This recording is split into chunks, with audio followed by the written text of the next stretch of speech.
Ini 3 kelompok KKB yang serang aparat di Puncak, Papua.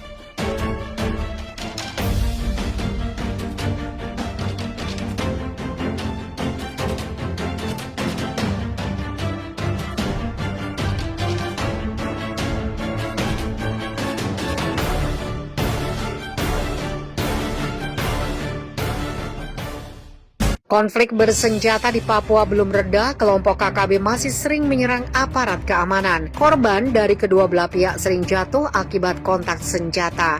Satgas Nemangkawi mengaku telah mengantongi identitas 3 kelompok perusuh yang terlibat kontak tembak dengan TNI Polri di Ilaga, Puncak, Papua pada Kamis 6 Mei lalu.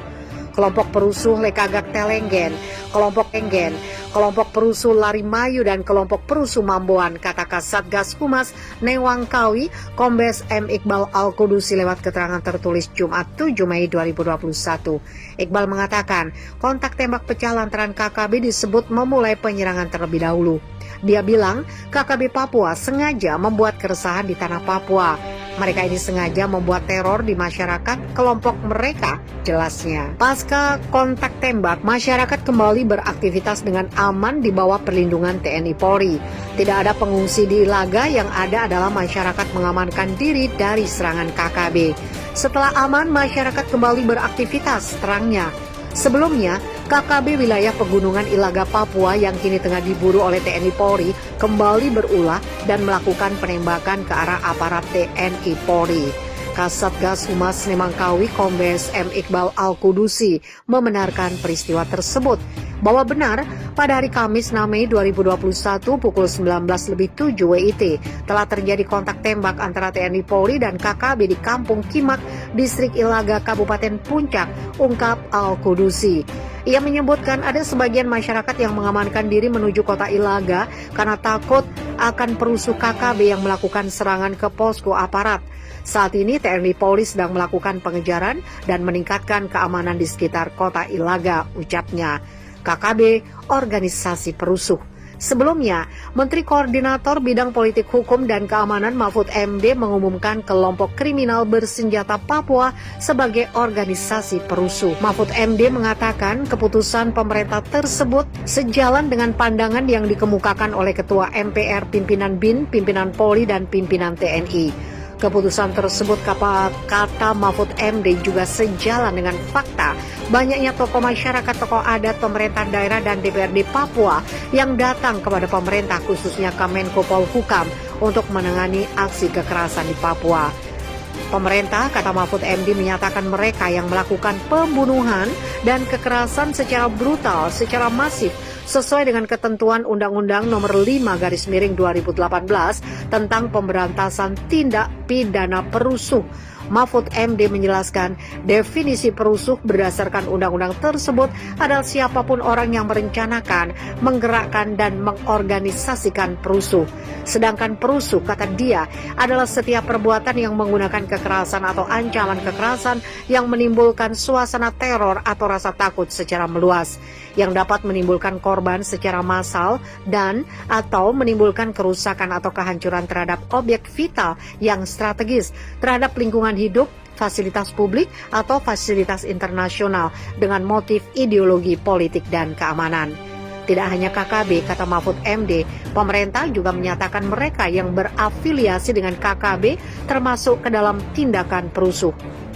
Berdasarkan definisi yang dicantumkan dalam Undang-Undang Nomor 5 Tahun 2018, maka apa yang dilakukan oleh KKB dan segala nama organisasinya dan orang-orang yang berafiliasi dengannya adalah tindakan perusuh, tegas Mahfud MD saat konferensi pers Kamis 29 April 2021. Untuk itu, kata Mahfud MD, pemerintah sudah meminta Polri, TNI, BIN, dan aparat terkait untuk melakukan tindakan terhadap organisasi tersebut. Untuk itu, maka pemerintah sudah meminta kepada Polri, TNI, BIN, dan aparat-aparat terkait untuk melakukan tindakan secara cepat, tegas, dan terukur menurut hukum. Dalam arti jangan sampai menyasar ke masyarakat sipil, beber Mahfud MD. Karena melakukan teror. Sebelumnya, Wakil Ketua DPR Aziz Samsudin meminta pemerintah mendefinisikan kelompok kriminal bersenjata sebagai organisasi perusuh sesuai Undang-Undang Nomor 5 2018 tentang perusuh. juga kelompok kriminal separatis bersenjata, Organisasi Papua Merdeka dan Tentara Nasional Pembebasan Papua Barat. Aziz mengatakan, kelompok bersenjata di Papua sejatinya para pelaku atau terduga perusuh karena melakukan teror, ancaman, menyandra, membunuh, menyiksa dan menculik warga sipil seringkali dengan motif politik. Maka mereka adalah perusuh. Sama halnya dengan kelompok di Poso, di Bima, di Jawa Barat, Jawa Tengah, ataupun Jawa Timur. Keengganan pemerintah melakukan pelabelan sebagai perusuh terhadap KKB sejenis kelompok Egyanus Kogoya bisa jadi adalah satu pendekatan politik yang diambil untuk meredakan ketegangan akibat separatisme di Papua, kata Aziz lewat keterangan tertulis Senin 22 Maret 2021. Aziz menuturkan, jangan pernah mengatakan kejadian di Papua bukan perusuh, karena sejatinya perusuh terjadi di sana. Menurutnya perusuh yang berakar dari separatisme persis seperti yang terjadi di Thailand Selatan. Maka secara penegakan hukum pun, Undang-Undang Pemberantasan Perusuh dapat digunakan.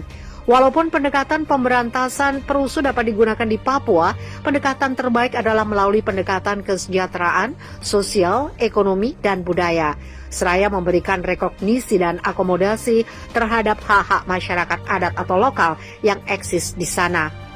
Pendefinisian OPM sebagai KKB tidak salah sepenuhnya, tetapi istilah itu terlampau umum.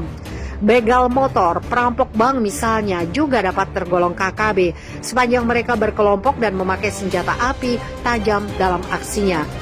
Politikus Partai Golkar ini menjelaskan risiko lain yang lebih besar dari pendefinisian OPM sebagai pemberontak adalah munculnya peluang bagi mereka di luar negeri untuk merujuk protokol tambahan kedua tahun 1977 dari Konvensi Jenewa.